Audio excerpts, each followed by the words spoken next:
Hi guys, so I feel like in order to be an official YouTuber, I need at least one car YouTube.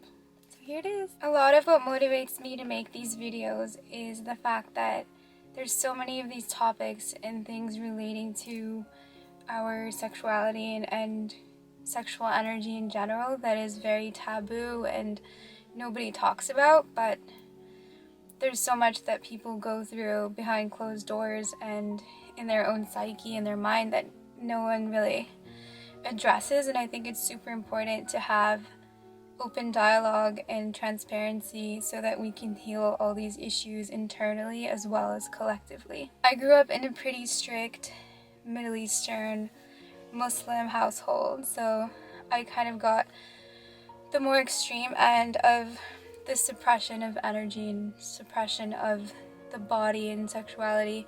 So I always questioned in my mind whether what I was learning was correct, and it always didn't feel correct. It always felt like not our natural way of being. I don't think this is something that only happens in Middle Eastern cultures. I think it happens a lot even in the West. I think that there's a lot of ignorance as well as hypocrisy where people will condemn sexuality and condemn the body, but then act out their own fantasies and perversions behind closed doors. It's like the typical thing you see with the Catholic priests or the politicians who are super conservative and tell you not to do certain things, and then you find out there's different sexual scandals or pedophilia and things that are just acted out because what you resist persists, and the more someone is against something, the more they're actually ruled and controlled by that shadow.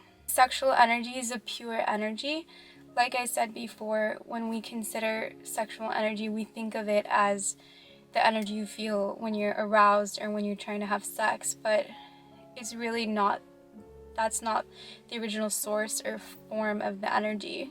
Sexual energy is the energy of all creation, and it's a pure neutral energy. If you've ever been to a Kundalini yoga class, you'll know that that energy you're working with, the fire and the breath of fire and the energy you're creating, it doesn't feel like a sexual energy. Like, you might feel heat in the body, you might feel a state of like high energy, but it doesn't necessarily mean that you want to go engage in intercourse or do anything. Like, not that there's anything wrong with that, but it's just important that we start understanding that this energy that we're suppressing and condemning is really just a neutral energy, and it manifests in different forms. It's super important that we address these topics because there's just rampant dysfunction in our society.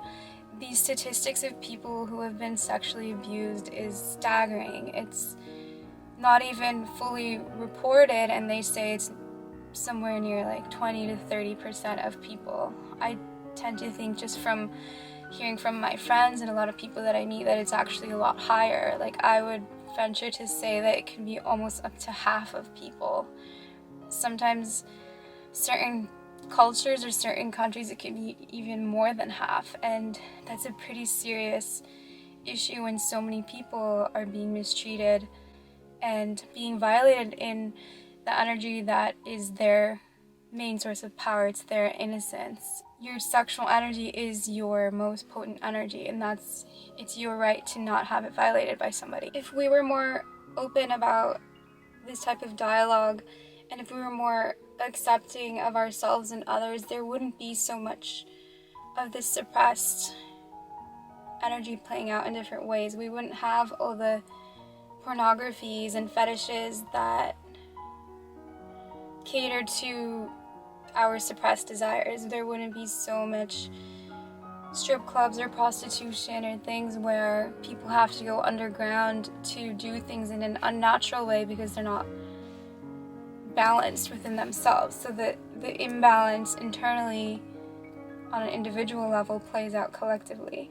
There's a lot of hypocrisy because we're told that we shouldn't be showing our bodies, or we shouldn't be too sexy and all these things, but when you turn on the TV and you see these commercials or things in the media with celebrities, they're often very sexualized and portraying sexuality, and sexual energy is power. So in a sense, when you're paying attention to other people's sexual energy and portrayal in their body, you're giving them your currency, your attention, your energy, and you're externalizing that from within yourself. So instead of owning and being in your own full power and seeing that you're just as appealing and magnetic as that type of person, you think that it's outside of you.